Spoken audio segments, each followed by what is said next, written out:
Is D4 Repertoire going to beat Conflict? In this discussion video, I will attempt to talk about a certain topic related to GSC in this season of SPL, or the Smogon Premier League, one of the most prestigious tournaments in the online competitive Pokemon scene ever.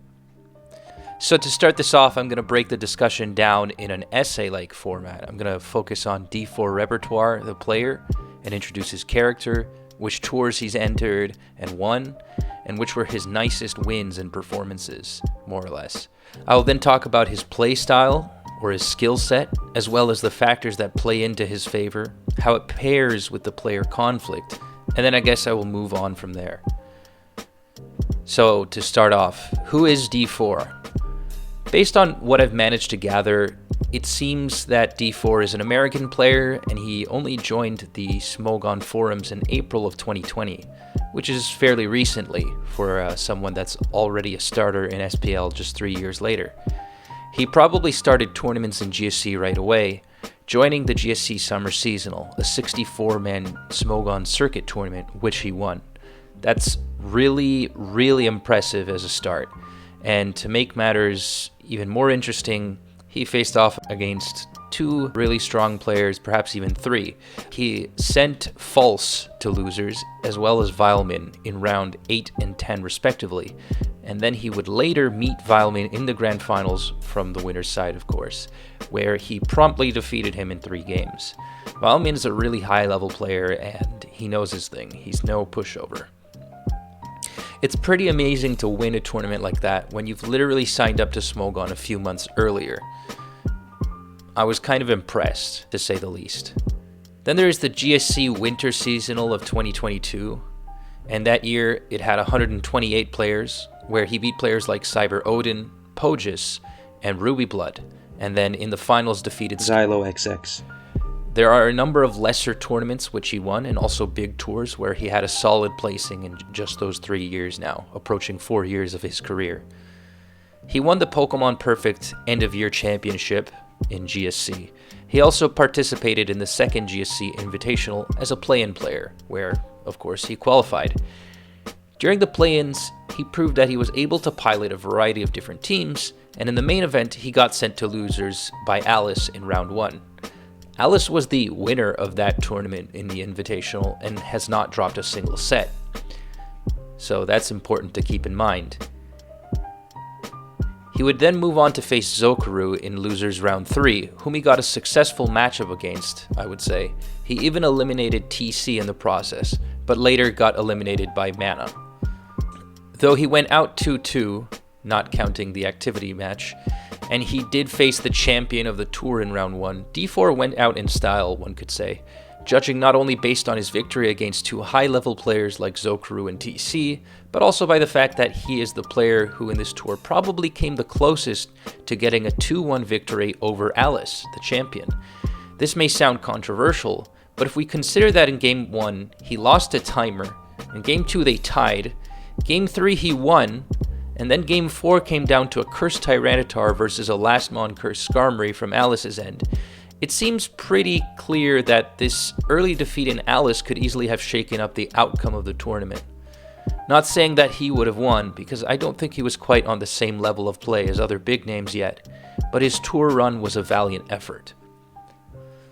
Also, I had a recent chat with him, and he mentions a bunch of other tournaments which I didn't even touch on, and he seems to have won many of the few tournaments that he entered. So, overall, he has a pretty much positive record. It's far more impressive than I made it out to be at first. I only thought he won 2 seasonals. It's one thing to win tours, but he has won a number of the tours without having entered so many. Furthermore, it's his battles against the opponents that can determine the quality of play. So now's a good time to talk about what is D4's skill set.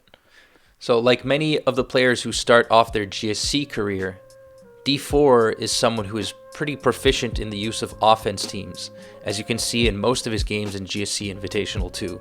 I'm not going to break down exactly every characteristic of his playstyle because it could take forever, and it's hard to make an exact assessment off of a small sample of replays. So I'll leave a link to the GSC Invitational Discord. Maybe after coming back to this video, you can formulate an opinion of your own. In the meantime, I'm going to try and talk about certain characteristics or what the replays I've seen tell us about his type of playstyle. I'm not revealing anything that isn't already available for the viewers, let this be noted. What I will point out are certain striking aspects.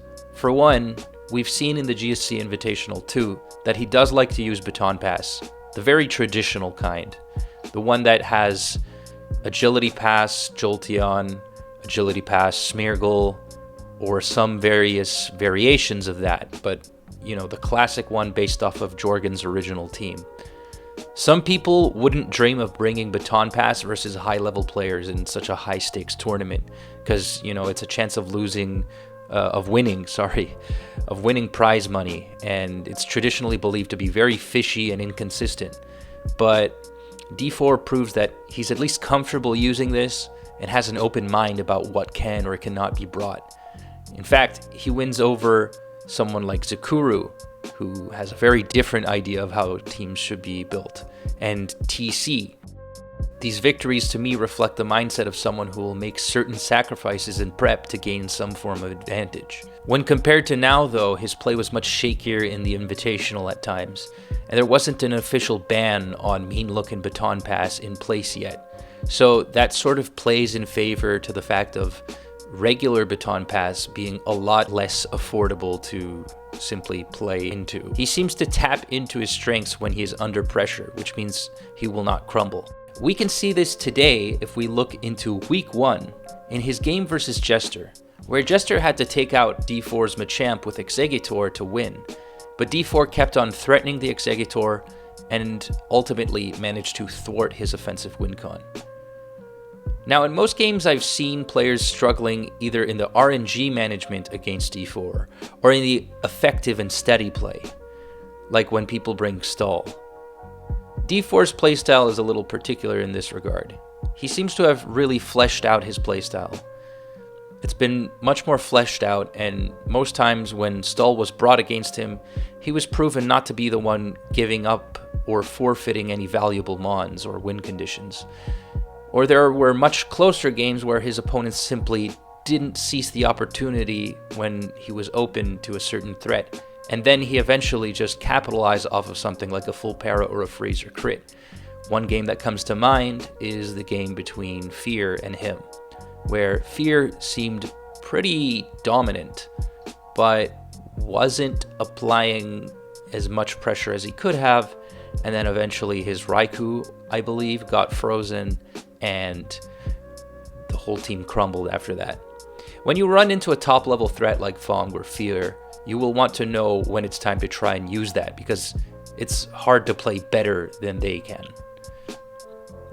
As for other factors that can benefit D4 into this future matchup against Conflict, one thing that comes to mind is his manager, ABR. ABR was also very successful as a player and a builder in GSC, and it should come to no surprise to us that he is one of the most successful players, period, not just in GSC. He has used similar team comps and is simply someone at the top level. We seem to be getting the idea that they have a very similar team building philosophy, and that's that ABR will attempt to use certain teams with a less consistent matchup across the board in order to get an advantage. Sound familiar? Our sample in this case is more focused on ABR, where he'd use a lot of baton pass himself, and to certain degrees of success. It's pretty safe to say that with a manager of that caliber, D4 is in good hands and is definitely benefiting from this elite player. Their ideas are probably bouncing off each other, and he or some of the other players that are on the team might have something to do with D4's success this season of SPL. So far, he's been undefeated. Among the other factors is the fact that Conflict's team, the Cryonicles, will not be making it into the playoffs as things stand right now, and this can really affect the motivation of a player. If a player doesn't think that it's worth their time to even prep against an opponent, then it'll be hard for that player to feel motivated enough to prep against them. That said, Conflict is a pretty serious person. He may not feel as driven to perform, but there's no way of knowing for sure because Conflict is very good and he takes his games very seriously.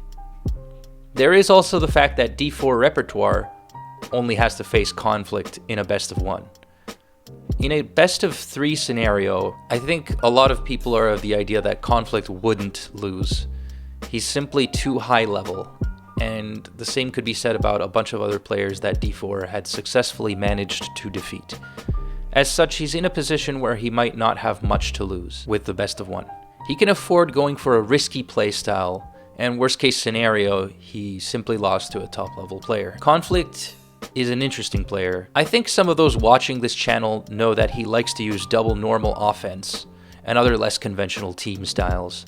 When I think of innovators like him and Fear, the latter makes innovations that anyone can use because it becomes the meta thing, and Conflict always finds his comfort in that kind of team composition where he might not have a phaser, or might not have a sleep talker, or might not even have a rest on his Snorlax or something like that. He's not so much focused on how to be ready for the opponent. He just knows that he will try to be more oppressive than you with his moves and not let you play the game. This usually catches off guard people who like to have room to breathe, and works against the people looking for optimal plays. Conflict can also just load stall as well if he wants to be safe, and he's known he has no issue using it. In the world where D4 can beat Conflict, he needs to be more oppressive than him and punish Conflict for his typical playstyle, basically shutting him down. He needs to outpace him or use some sort of status to slow down Conflict's oppressive offense. In any case, I hope that you guys enjoyed this little discussion video. It was a little bit brief, but it did take me time to prepare. I actually had to go through a lot of research and I had to contact some of the players themselves. I'm not used to making this kind of content, but since I really want to make a point of having people that are actually engaged in what I do, and rather than just asking people to aimlessly subscribe, let me know in what way possible, whatever way possible, if this is something that you like to see, and if there's anything else you'd like to see next. If this video brought any sort of value, then maybe that would be a time, you know. But consider leaving a like, because it's important for me to have a simple way to measure your feedback through that. It always helps others to see the video, of course, but it especially helps me to see if I'm going in the right direction. So if you think I deserved it, then go ahead. Take care, and until Sunday, where the game is most likely to happen.